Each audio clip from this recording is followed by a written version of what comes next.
Salud amigos, tripulantes de nuestra querida, contaminada y única nave espacial. La misma que desde la última vez que nos vimos por estos medios ha dado otra vuelta sobre su eje imaginario y por supuesto sigue generando acontecimientos en pleno desarrollo. Acontecimientos que por lo demás nos llevan, cuando no, a los ámbitos del Medio Oriente. Y en esta Semana Santa, las noticias de Tierra Santa y sus alrededores no son precisamente las más tranquilizadoras, pero es la realidad que tenemos y hay que asumirla.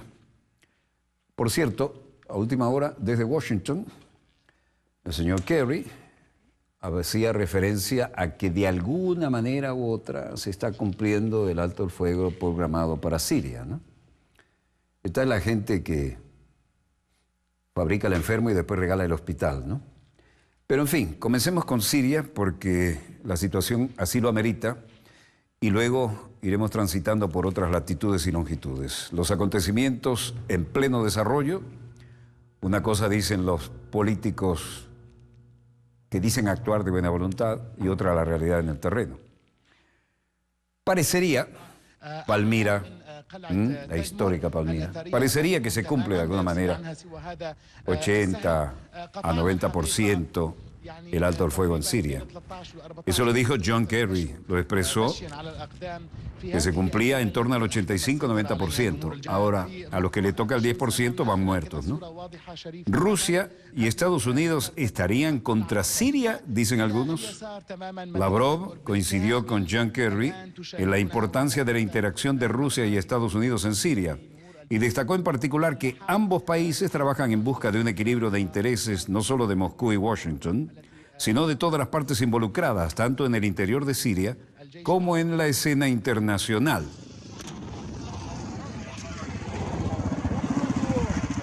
Tensa situación a todas luces. Esta ha sido la clave del éxito, recalcó el canciller ruso, quien añadió que este enfoque es el que debe aplicarse en la solución a otros problemas internacionales, así como en las relaciones bilaterales. El comienzo de la reunión fue transmitido en directo por la televisión en una jornada en la que el secretario de Estado se entrevista también con el presidente Vladimir Putin.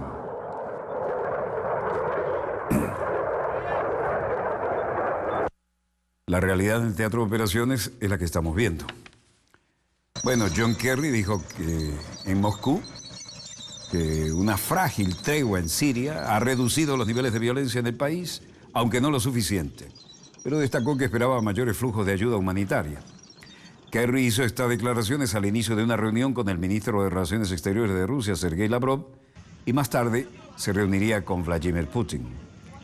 Las conversaciones de paz en Ginebra entre representantes del gobierno sirio y la oposición están empantanadas y Washington cree que Moscú, un aliado cercano al presidente sirio Bashar al-Assad, podría impulsar a Damasco a hacer concesiones. Eso cree Washington. Ya veremos. Realpolitik.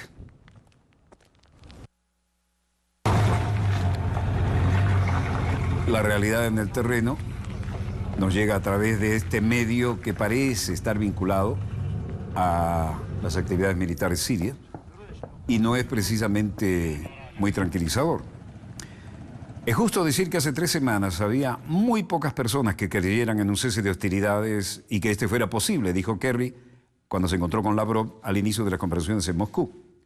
El resultado de ese trabajo ha producido algún progreso y ha habido una frágil, aunque beneficiosa reducción de la violencia. Las tomas aéreas dan idea de cómo está el teatro de operaciones, pero eso no lleva demasiada tranquilidad a nadie. En las breves declaraciones hechas al inicio de la reunión, Lavrov y Kerry no abordaron directamente el tema de las conversaciones de Ginebra que están siendo organizadas por las Naciones Unidas. Palmira fue una antigua ciudad situada en el desierto de Siria, en la actual provincia de Homs. Y en la actualidad solo quedan amplias ruinas que son foco de una abundante actividad turística internacional cuando no hay guerra, ¿no? Son espectaculares. El efímero reinado de la reina Zenobia entre los años 268 al 272 a.C. Palmira fue elegida como Patrimonio de la Humanidad en 1980.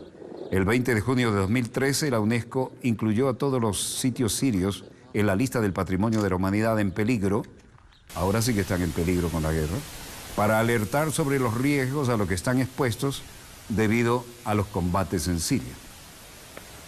En la vecindad del oasis de Afka se produjeron los primeros asentamientos de la existencia de los archivos de Mari. En la Biblia se la menciona con el nombre Tadmor o Tamar. En Moscú se jugaba la realpolitik actual.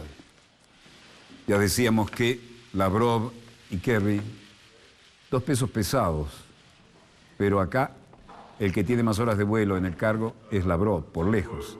Es el canciller con más horas de vuelo en el mundo.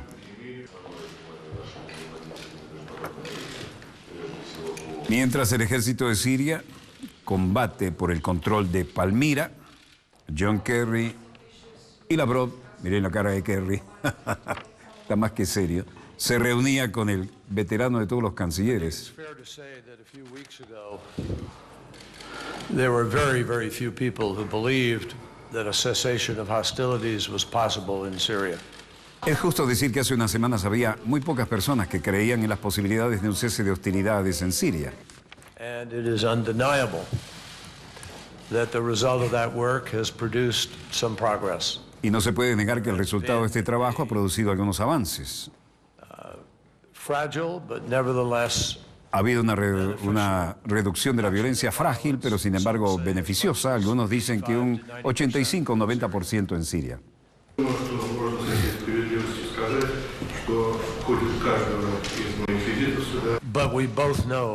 Pero los dos sabemos que aunque queda mucho por hacer en términos de la reducción de la violencia y del flujo de bienes humanitarios, no obstante, tengo la esperanza de que estas reuniones aquí en Moscú hoy día tengan la capacidad de ser capaces de definir con más precisión y trazar un camino a seguir para que podamos llevar este conflicto en Siria a su fin tan rápido como sea posible. So that we can bring this conflict in Syria to a close as fast as possible, and also so that we can find. Se le nota en la cara el cambio de horario y los vuelos largos que ha tenido que hacer, ¿no? También para que podamos encontrar una manera de cooperar en los otros desafíos de la región, Yemen, Libia, la paz en el Oriente Medio, y demostrar que las dos naciones poderosas están siendo capaces de encontrar cooperación a pesar de las diferencias, y tenemos la capacidad de hacer cara a esta emergencia, y espero algunas conversaciones muy constructivas hoy en ese sentido. To do what is necessary to meet the challenge, and I look forward to some very constructive conversations today to that effect. At this moment, I wish you a very, very happy birthday. Esta es la residencia protocolar de la Cancillería rusa.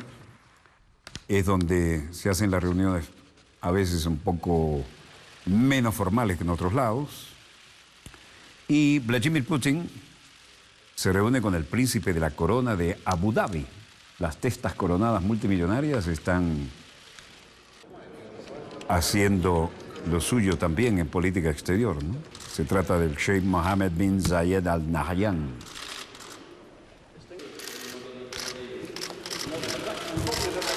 Vladimir Putin dijo, por supuesto que vemos su visita como muy oportuna, teniendo en cuenta la necesidad de discutir la situación en la región.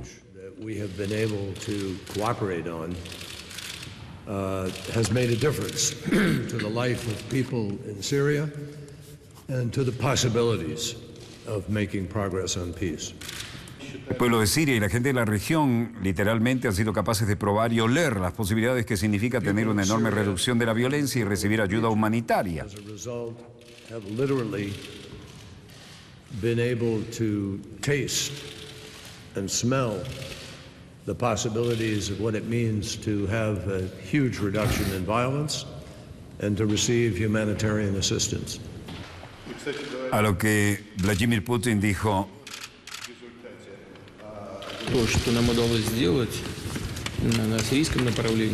lo que hemos logrado hacer en Siria podría haber sido alcanzado solo gracias a la posición de la más alta dirección de Estados Unidos, del presidente Obama, Los líderes rusos siempre hacen la pausa para la traducción. Has only been possible thanks to the position of the supreme political leadership of the United States, specifically the position of President Obama. Я очень надеюсь, что ваш визит позволит нам Realmente espero que su visita nos permitirá acercar nuestros puntos de vista sobre temas como el asentamiento en Siria y, como usted ha dicho, en Ucrania.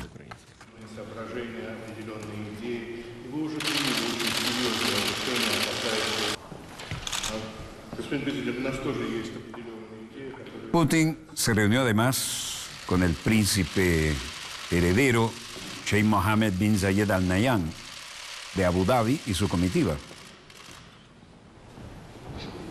Diplomacia de alto nivel en pleno desarrollo, imágenes tranquilas, pero representan lo que se está dando con todo en el teatro de operaciones.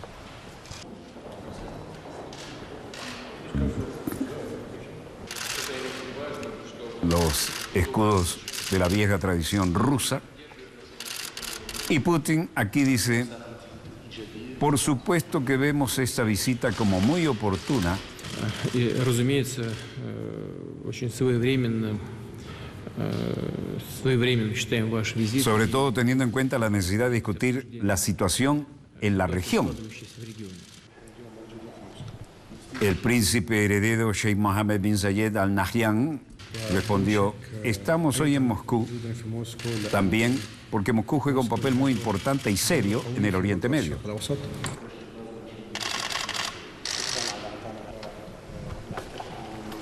Se espera que las conversaciones se centraran en la situación en Siria y en toda la seguridad en el Oriente Medio, ¿no?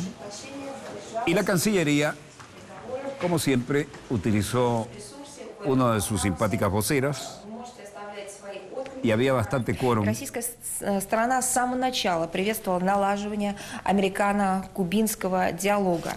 Считаем, что... La vocera María Shaharova dijo: Rusia desde el principio ha acogido el establecimiento del diálogo estadounidense-cubano de buena manera. Creemos que estos procesos eran necesarios desde hace mucho tiempo. Por supuesto, la supresión del bloqueo económico a Cuba, económico y financiero, incluidas las sanciones unilaterales estadounidenses, son prioridad absoluta. Otra pregunta dijo: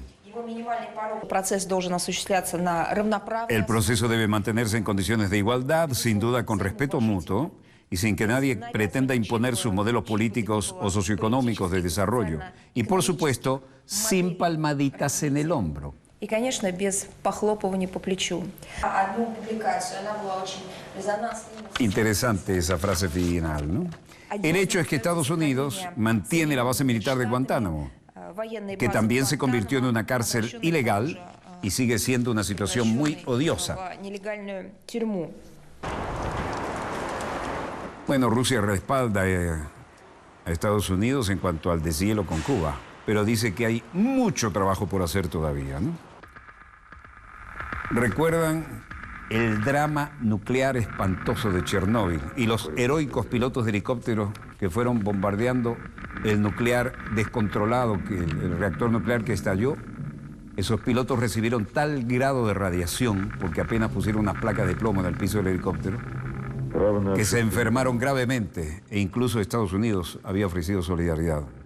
Aquello fue un drama brutal de la era atómica que nos tocó transmitir en vivo y en directo, como es costumbre, en pleno desarrollo.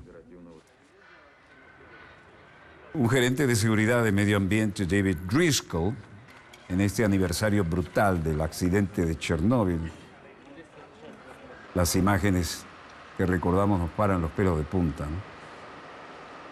Además, en las capas altas de la atmósfera los vientos distribuyeron, para decirlo con humor negro, democráticamente la radioactividad. El reactor quedó encofrado en cemento. Le hicieron un sarcófago gigantesco, pero ahí hubo que trabajar arriesgando salud y vidas.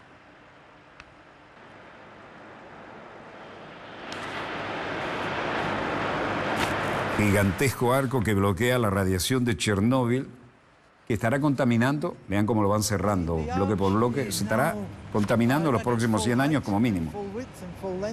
Este gerente de seguridad, David Driscoll, dice: el arco se encuentra ahora a toda altura y anchura completa, 108 metros de alto, 250 metros de ancho y 150 metros de largo, y va a actuar como un sarcófago seguro sobre el reactor número 4.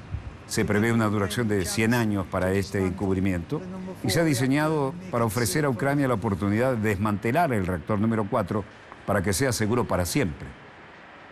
Bueno, ahí se va a necesitar algo más que aislamiento, ¿no? Tenemos la intención de mover el arco al final de noviembre de este año para colocarlo sobre el ya existente. Los paneles de inclinación se pueden ver en el fondo, serán levantados, luego bajados y se sellan alrededor del reactor. Y entonces haremos lo necesario para que todos los sistemas estén en activo y asegurados. Gigantesco arco que están construyendo para bajarlo luego sobre el reactor de Chernóbil y tenerlo aislado durante los próximos 100 años. Una enorme operación. El 26 de abril de 1986, una prueba fallida de la central nuclear soviética envió nubes de materiales nucleares a través de grandes extensiones a Europa y otras zonas, forzando a 50.000 personas a evacuar de inmediato y un número desconocido de trabajadores involucrados en su limpieza.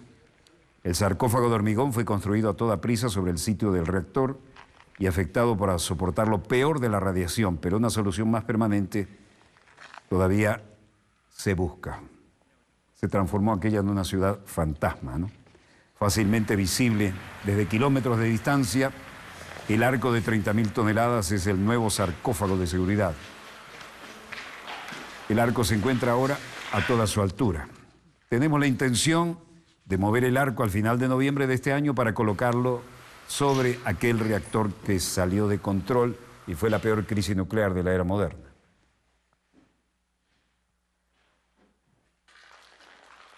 El Banco Europeo de Reconstrucción y Desarrollo, BERD, ha conseguido la financiación del arco que ha costado 1,5 millones de euros y donaciones voluntarias de más de 40 gobiernos se sumaron a esto. La ciudad se volvió fantasma, ni más ni menos.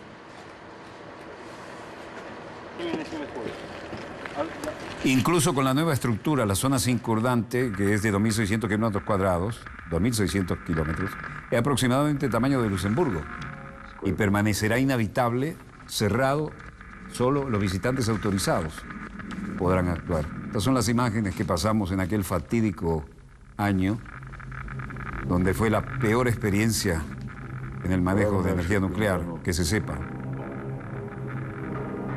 Estamos próximos al 30 aniversario de la catástrofe y hay una pequeña luz en el impacto humano a largo plazo en la peor crisis nuclear de la historia. Recordarán ustedes que la transmitimos en vivo y en directo. Chernóbil fue brutal.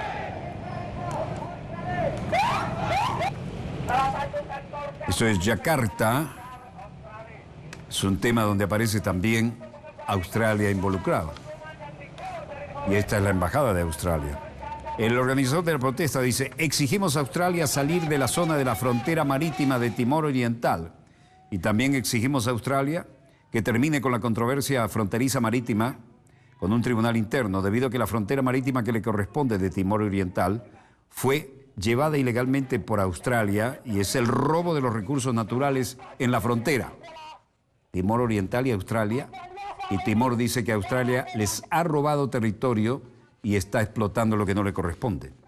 Otro manifestante dice: me siento molesto porque a pesar de nuestros derechos de soberanía son reconocidos por la comunidad internacional, nuestros derechos como ciudadanos de acceder a la propiedad en nuestro propio país aún nos los está privando Australia. Sengketa batas maritim ini, di mana batas maritim yang dimiliki oleh Timor Leste ini dicaplok oleh Australia. Activistas piden a Australia establecer la frontera permanente con Timor Oriental y los manifestantes con banderas, pancartas, marcharon por la calle del centro de Yakarta antes de llegar a la embajada de Australia, donde fueron pasados por alto un número de policías y personal de seguridad.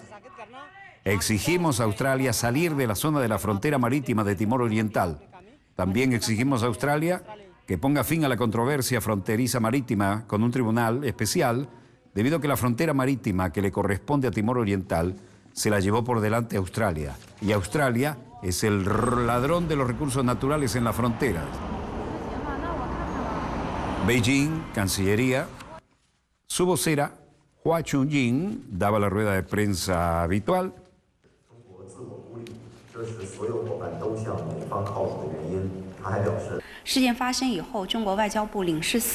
El Departamento Consular del Ministerio de Asuntos Exteriores de China y la Embajada China y el Consulado en Laos hicieron presentaciones a Laos, respectivamente, justo después de un incidente que tuvo lugar y solicitaron a Laos y al despacho de la Policía Militar no escatimar esfuerzos para rescatar a otros pasajeros heridos y debidamente reubicarlos, además de tomar acciones concretas y específicas para reforzar la seguridad y la protección de los ciudadanos chinos locales. Los heridos han sido enviados al hospital para recibir primeros auxilios. ¿Por qué esto? Porque 6 chinos resultaron heridos en un ataque a un autobús en el norte de Laos. Un ataque contra un autobús de pasajeros en la zona fronteriza. Y ahora estamos en Corea del Norte. No son videos, son fotos. El nieto de Kim Il-sung, el nuevo líder, y la televisión de Corea del Norte no mostró videos, sino fotos. Pero lo importante de esto es que Corea del Norte prueba con éxito otro misil de combustible sólido, y acá está el banco de pruebas. El combustible sólido permite cargar los proyectiles más rápido, mantenerlos durante largas temporadas almacenados y listos para disparar, al contrario de los de combustible líquido. Supone también que podría llevar a cabo lanzamientos de misiles con mayor frecuencia. Así lo indicó la portavoz del Ministerio de Defensa de Corea del Sur en rueda de prensa, aunque su país considera que su vecino del norte, aquí en la foto, se encuentra en una edad temprana para desarrollar cohetes con combustible sólido. Pues si no tienen la tecnología, han dado a entender muy crediblemente que la tienen. Corea del Norte lanzó 5 misiles de corto alcance al mar el lunes, la tercera vez que realiza una maniobra de este tipo desde el 10 de marzo, cuando comenzaron los nuevos ejercicios militares anuales entre los ejércitos de Estados Unidos y Corea del Sur. Entonces Corea del Norte mostró músculo. Pyongyang sostiene que las maniobras son un ensayo para una invasión militar a su territorio, es decir, una invasión en Corea del Norte. Pero Washington y Seúl aseguran que las maniobras que hacen Corea del Sur y Washington no son sino de naturaleza defensiva. Este trabajador de Corea del Norte dice: si los enemigos hacen movimientos militares hacia nuestra sede suprema, sin duda vamos a eliminar a los imperialistas de Estados Unidos y al grupo de marionetas de Corea del Sur como Park Geun-hye. Y este otro trabajador de Corea del Norte dice: los trabajadores de Kim Jong-tae, la locomotora eléctrica de este complejo, están armados con el ánimo de proteger a nuestro líder y al cuartel general supremo, dado que los imperialistas estadounidenses y sus títeres surcoreanos están juzgando mal y creen que ellos son los únicos que pueden lanzar un ataque preventivo o que pueden eliminar a los enemigos con un ataque preventivo. Nosotros sí estamos en condiciones de hacerlo. Y los murales hablan de lo mismo. Corea del Norte aseguró hoy haber llevado a cabo un último ensayo de lanzamiento con un cohete de combustible sólido y parece haberlo demostrado. Estamos en la margen occidental del Jordán, en Hebrón, en Israel. Muy tensa la situación para variar. Un residente de Hebrón, Baisa Shamsiyeh, dice: nos dispararon los israelíes más de 20 veces. Fuimos a correr, ya que tenemos trabajadores en mi casa. Y aquí se acusa a las tropas de Israel de haber ultimado, dicen algunas fuentes, a 2 palestinos. Los palestinos apuñalaron a un soldado israelí en Hebrón y fueron ultimados por disparos del ejército. Y esto durante el cierre de actividades, durante las 24 horas del Purim. Pero hay gente que dice que a los palestinos, a un herido, le dispararon en el fuego y cuando estaban en el suelo y los liquidaron. El video que ha sido dado a conocer aparentemente demostraría que un soldado israelí dispara en la cabeza a un atacante palestino herido que yacía en el suelo. El video grabado por la ONG de Derechos Humanos B'Tselem mostraría un soldado de las Fuerzas de Defensa de Israel, FDI, disparando en la cabeza a un palestino inmóvil tumbado en el suelo en Hebrón. Según el Jerusalem Post, el incidente se produjo en la ciudad cisjordana de Hebrón antes de comenzar el desfile anual de las fiestas de Purim que celebra la comunidad judía. Momentos antes, atacantes palestinos apuñalaron e hirieron a otro soldado israelí en un puesto de control en el barrio de Tel Rumeida, en Hebrón. El soldado herido fue trasladado al centro médico Sha'ar Zedek de Jerusalén en estado moderado, mientras que los dos atacantes fueron neutralizados por la brigada Kfir de la CFDI. Neutralizados, es decir, fueron eliminados. Pero hay video que al parecer mostraría que le dispararon mientras estaba en el piso al palestino. Y en la grabación, filmada minutos más tarde por el voluntario de B'Tselem Mahmoud Shamin Siyah, se ve a uno de los atacantes, Abed al-Fatah al-Sharif, tumbado en el suelo sin moverse, cuando un soldado israelí apunta con su arma y le dispara en la cabeza. Según la ONG citada por iNet News, al-Sharif estaba vivo y herido cuando le dispararon en la cabeza los soldados israelíes. Bueno, uno de ellos, ¿no? Un grave incidente que contradice el espíritu de la situación. Y el ejército israelí informó que después de una investigación inicial del incidente, el soldado en cuestión ha sido suspendido en espera de los resultados de una investigación de la policía militar. Este es un grave incidente que contradice el espíritu de la Fuerza de Defensa de Israel y que espera que los soldados y los comandantes del FBI, reza el comunicado del ejército, traigan a luz la investigación inicial sobre el incidente. Se ha puesto en marcha una investigación de la Policía Militar de Israel para ver si en efecto fue rematado en el suelo, como todo indica y el video también, este palestino. No es la mejor imagen que esperábamos ni para Purim ni para Semana Santa para nosotros los cristianos, pero es la realidad que tenemos. Y en los... Vamos a ver el satélite de Reuters, señor director. ¿Será que lo están trasladando aquí? No, situación indefinida, gente... acontecimientos en pleno desarrollo, ¿no? Esto se está complicando en diversas áreas, pero esto también lo tenemos para el segundo bloque. ¿Volvemos a estudio, señor director? Está repitiendo algo que ya tenemos editado. Vamos un poco por delante del satélite. Y en el otro, no hay nada nuevo. Breve corte y volvemos con más acontecimientos en pleno desarrollo. No se muevan, ya volvemos.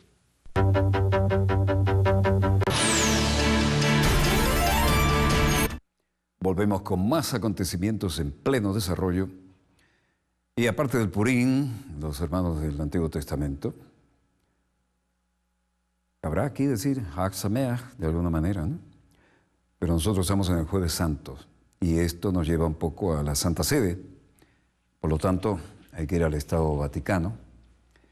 Y ya hablaremos de lo que representa esto ante la fe de los cristianos y lo que trae consigo la lectura del Nuevo Testamento. Pero mejor vamos con los acontecimientos en pleno desarrollo. Y no estaría además un poco de sobriedad esta semana, que algunos lo hacen para derraparse mucho en las playas. Bueno, nosotros seguimos trabajando y nuestra fe cristiana tiene este significado.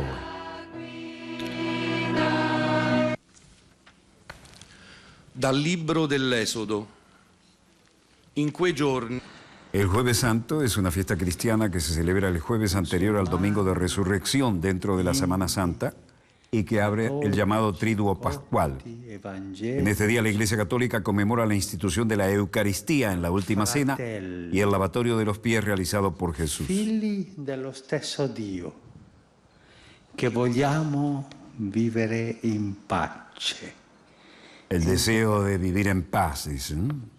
El Jueves Santo Jesús cenó la Pascua con sus apóstoles o discípulos, siguiendo la tradición judía, ya que según esta se debía cenar un cordero puro y del año. Con la sangre de este había que rociar la puerta en señal de purificación, puesto que si no se hacía así, el ángel exterminador entraría en la casa y mataría al primogénito de esa familia. Dietro col gesto ci sono i fabbricatori, i trafficanti delle armi. El Papa se dirigió a los fabricantes y traficantes de armas directamente. La guerra, no la fratellanza. Le 30 monete. Tocó todos los temas sensibles como cabía esperar. Con i fianchi cinti, i sandali ai piedi, il bastone. Y el lavado de los pies, conmemorando lo que hizo él El Santo Padre conmemorando lo que hizo Jesús con los discípulos en una muestra de humildad. Y lo hizo con los más desposeídos y desprotegidos que fueron invitados a este ceremonial.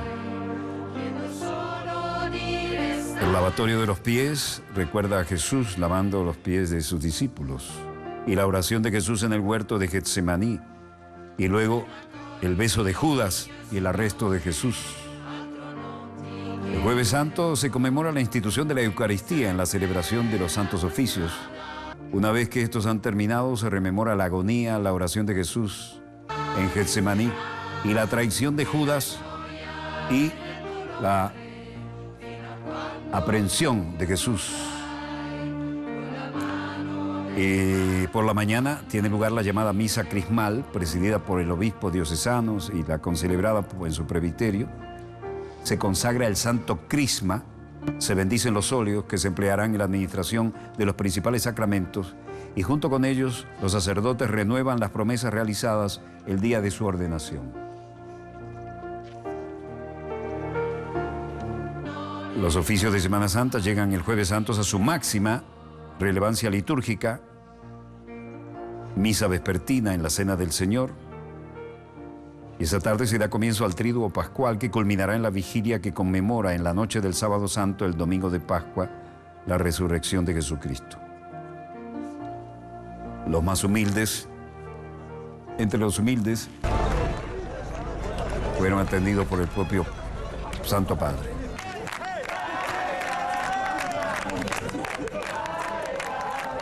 Castelnuovo di Porto, Italia.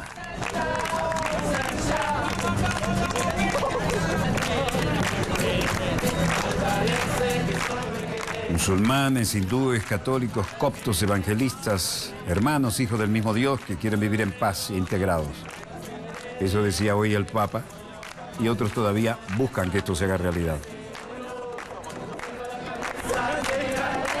Detrás de este gesto hay fabricantes de armas, los traficantes de armas que quieren sangre y no la paz y que quieren la guerra y no la hermandad, dijo el Santo Padre. Mientras le lavaba los pies a 11 refugiados, como vimos.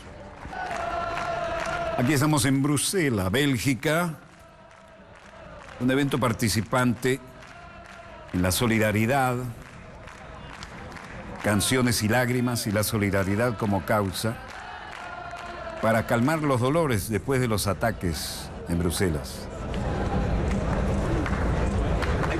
En la Bolsa de Bruselas, personas de diversos orígenes cantaron canciones, hablaron de solidaridad y la plaza se ha convertido en el punto focal para el duelo de 2 días después que los atacantes suicidas mataran a más de 30 personas en la ciudad.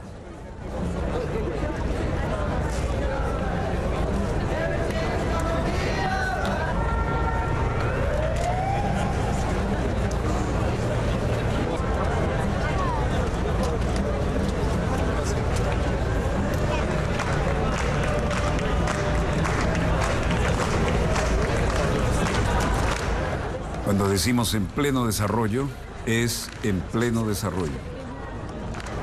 Bruselas aún no cierra sus heridas.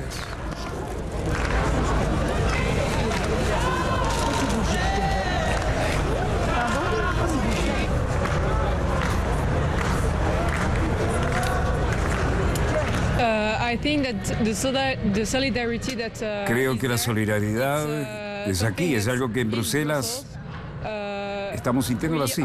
Hay que ayudar, hay que salir de lo material, de la tristeza y tratar de ser felices de nuevo.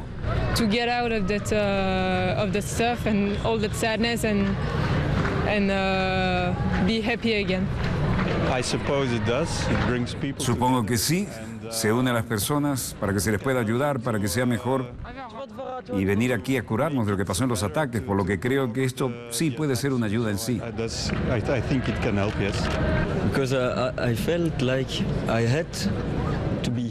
Me sentí como si tuviera que estar aquí compartiendo el silencio con la gente, por lo que todo es acerca de la energía y cuando estás cantando, cuando estás bailando y sonriendo, surge un tipo particular de energía que cada uno puede sentir y este es el punto, compartir este tipo de energía y de amor.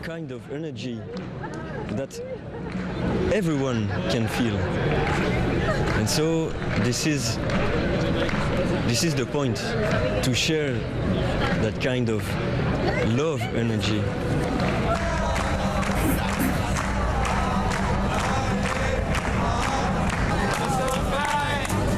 En una especie de terapia colectiva, Bruselas calma sus heridas. El otro aspecto es el que estamos viendo ahora. Ministro de Justicia de Portugal, Francisca Van Dunen. Ministro de Interior francés, Bernard Cazeneuve. Bernard Cazeneuve hace la declaración y dice: es esencial que el sistema de información de Schengen esté perfectamente alimentado por todos los países de la Unión Europea, que no es el caso en este momento. Este archivo, esta base de datos, tiene que ser conectada a otros registros criminales. Il faut que ce fichier soit connecté aux autres fichiers criminels. Todo el mundo se refiere a los atentados, ¿no? Frans Timmermans, primer vicepresidente de la Comisión Europea, también declaraba y decía: tenemos que acelerar algunas de las propuestas que hemos puesto sobre la mesa para encontrar el dinero para asegurarnos de que los terroristas no puedan utilizar tarjetas de crédito o tarjetas de prepago, y para asegurarnos de que hacemos un seguimiento de dónde están las armas de esa gente. Ministro del Interior, Thomas de la Maizière.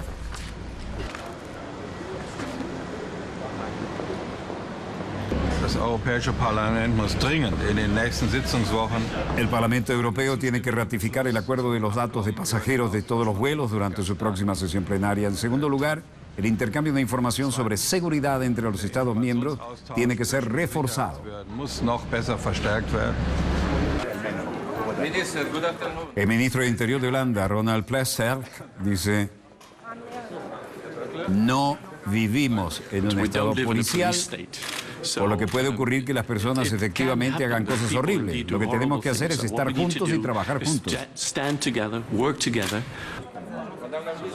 En suma, Justicia de la Unión Europea y los ministros de Interior discuten la respuesta conjunta a los atentados con bombas en Bruselas. Los bombardeos en el aeropuerto de Bruselas y en el tren del metro en la hora pico son tratados aquí por los ministros de Justicia y los ministros del Interior de la Unión Europea en esta cumbre de emergencia. Es esencial que el sistema de información de Schengen esté perfectamente alimentado por todos los países de la Unión Europea, y eso no es lo que ocurre en este momento. El intercambio de información sobre seguridad entre los Estados miembros debe ser reforzado, dijo Thomas de Maizière, como acabamos de oír. Los funcionarios, sin embargo, dicen que muchos de los 28 estados de la Unión Europea, entre ellos Francia, retienen sus datos más estratégicos, pese a profesar una disposición a compartir información de inteligencia. Los Estados miembros de la Unión Europea y los legisladores llegaron a un acuerdo sobre el llamado Sistema de Registro de Nombres de Pasajeros. Lo hicieron en diciembre, pero la aprobación final de la ley se ha mantenido en el Parlamento y no ha salido de allí. De Maizière pidió al Parlamento ratificar el acuerdo con carácter de urgencia, como acabamos de oír. Y antes de que comenzaran las discusiones en estas reuniones previas, los ministros se pusieron de pie y observaron un minuto de silencio.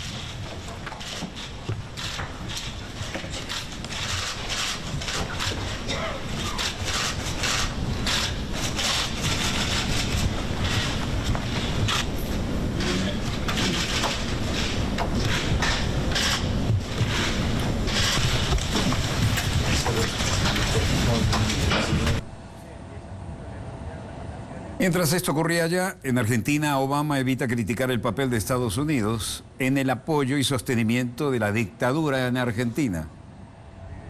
Y aquellos desaparecidos que los tiraban incluso vivos de los aviones, aunque a veces drogados, los que tenían un poco más de suerte, fueron recordados con estas ofrendas florales en el río.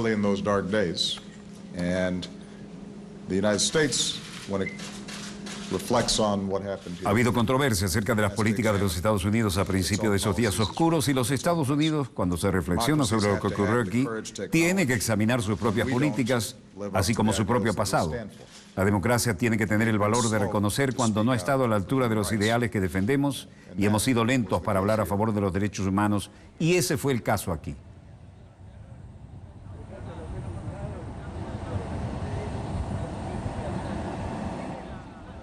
Bueno, Que hablaron aquí, solo los que tienen micrófono direccional podrían saberlo, pero la gestualidad indica que la cosa fue intensa y acá estaban los nombres de muchos de las víctimas en este muro para no olvidar.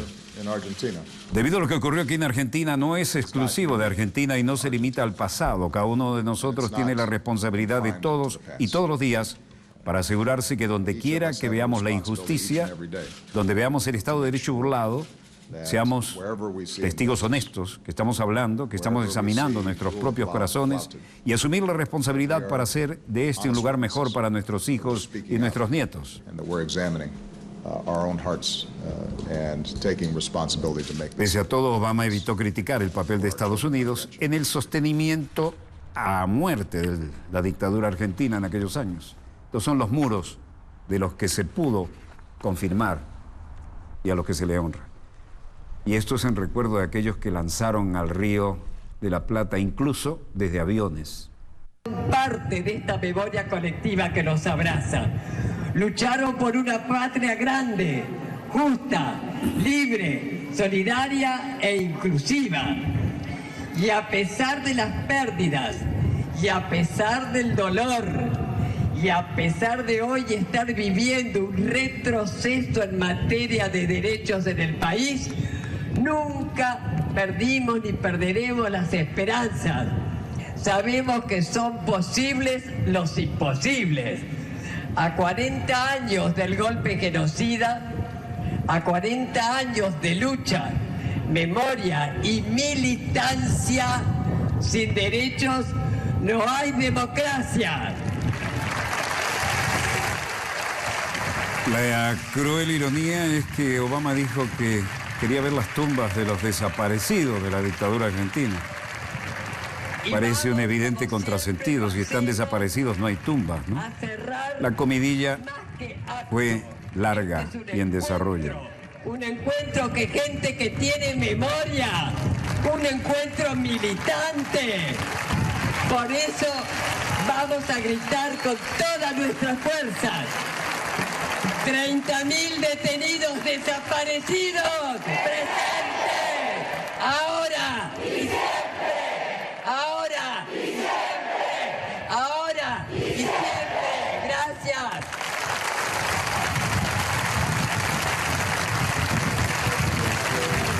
Bueno, después, muy diligentemente, el propio gobierno argentino se encargó de aclarar que Obama no se había equivocado. La embajada de Estados Unidos acá. Y no es el gobierno que lo pidió, somos los organismos de derechos humanos. Y la respuesta fue positiva, felizmente. Bueno, estamos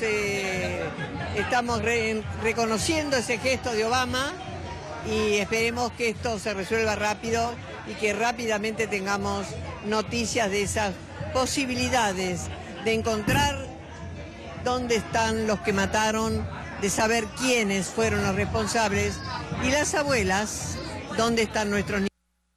Y ahora no estamos solas, hoy esta manifestación en esta plaza histórica a 40 años demuestra cómo hemos abierto el camino haciendo docencia para que aquellos que descreían y decían a mí no me tocó, por algo será y miro para otro lado y no hago nada, lo está haciendo, está comprometiéndose y bueno, vamos a seguir construyendo la patria grande, la patria que nuestros hijos, los 30.000 desaparecidos, soñaban. Esta es la de Carlotto, ¿no? Las madres de Plaza de Mayo. Y hay que recordar que a 40 años del golpe los argentinos gritaban hoy también y no lo trajeron los satélites. Yo no soy yanqui, voy con Chávez, Evo y Fidel. Y esta sí. Ahora, esto nos toca de cerca, porque pronosticamos lo que podía pasar y lamentablemente no nos equivocamos. El Salvador, toda América Latina y todo cristiano bien nacido recuerda al mártir Monseñor Romero. Iba a la escuela y donde salía iba a dejar telegramas, a repartir telegramas, como el papá era telegrafista y la mamá era administradora de correos. Así es que él andaba telegrama y andaba carta. Él jugaba de padre. Él se subía a una piladera de sacar café y con una brocha de esas que sirven para pintar las casas de bareque, después las alistan y les pasan una cheleada de cal. Entonces él con ella se llenaba de agua y les tiraba a los demás hipotes diciendo que era la bendición. ¿Por qué quiero ser sacerdote? Para correr el riesgo. Arnulfo Romero fue asesinado por un francotirador militar en pleno ejercicio pastoral, cuando estaba celebrando misa y en el momento preciso de la elevación de la hostia. El mártir salvadoreño fue bautizado por los feligreses como Romeo de América tras su beatificación el 23 de mayo de 2015. Es reconocido por soportar abusos y atropellos y apoyando a la población. Incluso un día antes del crimen, exigió, con el coraje que no tenían los políticos, el cese de la represión militar. De convivir con la gente pobre es la mejor bendición que puede haber. Como arzobispo denunció en sus homilías dominicales numerosas violaciones de derechos humanos y manifestó en pública la solidaridad hacia las víctimas de la violencia política en su país. Y su asesinato provocó la protesta mundial en demanda del respeto a los derechos humanos en El Salvador. Dentro de la Iglesia Católica se lo consideró un obispo que defendía la opción preferencial por los pobres. En una de sus homilías afirmó: la misión de la Iglesia es identificarse con los pobres, así la Iglesia encuentra su propia salvación. Y se dio cuenta de esa gran realidad, fue que eso le fue a él transformando, por decirlo así, no su modo de ser, sino su modo de actuar. Tenía la cualidad de que predicaba muy bien, tenía facilidad de palabra. La gente le gustaba escucharlo. Era un predicador popular, o sea, era capaz de transmitir una idea profunda, de transmitírsela al pueblo con sencillez. El pueblo le entendía lo que decía. Y donde yo pongo mis pies, sé que ya los puso Cristo y ha dejado un gran calor de amor, porque aunque vea allí señales de sangre, de espinas, de escupidas, de polvo, de dolor, sé que son los pasos del amor que va dando el Señor, y que todo aquel que lo sigue no va siguiendo a un tirano, va siguiendo al Salvador, al verdadero Mesías.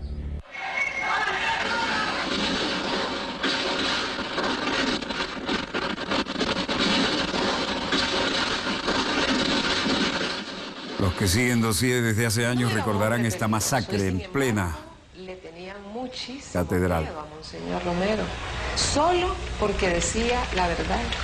Por eso él llegó a ser, y es todavía, creo yo, el hombre más amado en El Salvador y el hombre más odiado al mismo tiempo. Tenga en cuenta que El Salvador no puede producir más, pero déjenos tranquilos a nosotros, no nos molesten. Ustedes son violentos, ustedes son terroristas. Esto no es justicia. La Iglesia también señala esas diferencias, pero dice que la causa principal de estos problemas es la injusticia social. Y la Iglesia no promueve violencia ni odio, sino que predica paz, pero les dice la paz que podría haber, que se ha perdido, no puede venir si no hay justicia. Y así hubo cientos y cientos de campesinos asesinados, de obreros asesinados, de maestros asesinados, de catequistas asesinados. La gente escondía sus Biblias porque tenían miedo de que por esa razón podrían causarles algún daño o hasta la muerte. Por eso le pido al Señor, durante toda la semana, mientras voy recogiendo el clamor del pueblo y el dolor de tanto crimen, la ignominia de tanta violencia, que me dé la palabra oportuna para consolar, para denunciar, para llamar a arrepentimiento, y aunque siga siendo una voz que clama en el desierto, sé que la Iglesia está haciendo el esfuerzo por cumplir con su misión. Y fue en la Iglesia, y fue en plena consagración, y fue en plena misa, que el francotirador, ordenado por el poder político, le atravesó el pecho con un tiro. De sus reivindicaciones, no puede estar de acuerdo con las violencias desproporcionadas de las fuerzas de la organización, ni con sus estrategias de destrucción y de crueldad que las hacen igualmente represivas que sus fuerzas antagónicas. Hacer la revolución no es matar a uno que otro hombre, porque solo Dios es dueño de la vida. Hacer la revolución no es hacer pintas en las paredes ni gritar desaforado en las calles. Hacer la revolución es reflexionar proyectos políticos que estructuren mejor un pueblo justo y de hermanos. Nadie se había atrevido a hablar como él y lo hizo desde el púlpito. La injusticia social, el aferramiento a mantener privilegios que ya no se pueden mantener porque el pueblo está muy concientizado. Cuyos lamentos suben hasta el cielo cada día más tumultuosos. Les suplico, les ruego, les ordeno en nombre de Dios, cese la represión.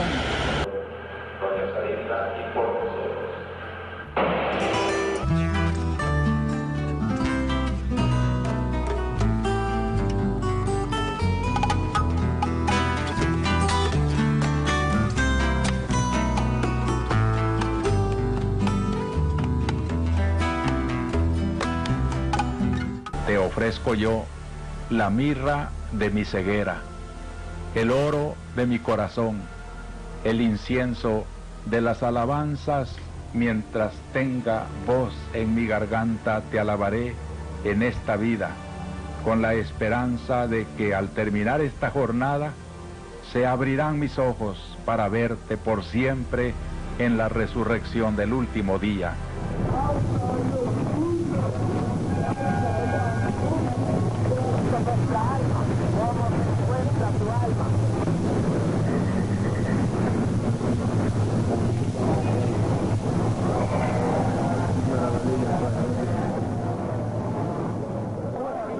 Monseñor Romero vivió tan en serio el Evangelio que lo pagó con su vida. Pero en ese momento en El Salvador no había una sola voz que tuviera el coraje y la contundencia del mensaje en cada vez que celebraba o en cada vez que tenía un micrófono para dar testimonio de su fe, por aquello de que la fe sin obras es muerta. Él la opción la tomó por los pobres, por el pueblo, por la mayoría oprimida por los regímenes militares. Hizo realidad su juramento, hizo realidad con alegría su lucha social.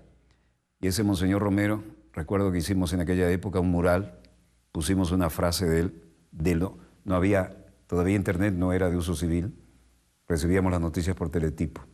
Y recorté una de sus declaraciones y la puse en el centro del mural porque dije, a este hombre se está jugando la vida, lo van a matar. Y lamentablemente así fue. Hoy recordamos con orgullo de cristianos a este hombre que vivió de acuerdo a su fe y no de la fe de los otros. Un mártir por la justicia social. Él quería la justicia social también acá en la tierra. Y es un ejemplo que no debemos olvidar. Bueno, dejemos estos, por un lado tristes y por otro lado orgullosamente alegres recuerdos, porque quien muere por su fe y muere por su causa tiene un lugar especial como lo tiene Monseñor Romero, no solo en la historia, ¿no?, sino allá arriba. Volveremos mañana, Dios mediante, cuando nuestra querida, contaminada y única nave espacial haya dado otra vuelta sobre su eje imaginario y estemos aquí para contarles la pequeña gran historia de las próximas 24 horas. Donde quiera que se encuentren de ese lado del receptor, muchas gracias por permitirnos estar allí con ustedes. Desde el estudio 3 de Venezolana de Televisión, el canal pionero de la República Bolivariana de Venezuela, finaliza aquí otro dossier, el programa decano en todo el hemisferio occidental de la información internacional vía satélite. Les habló Walter Martínez, productor y conductor del mismo. Felices Pascuas. Disponga usted de las cámaras, señor director.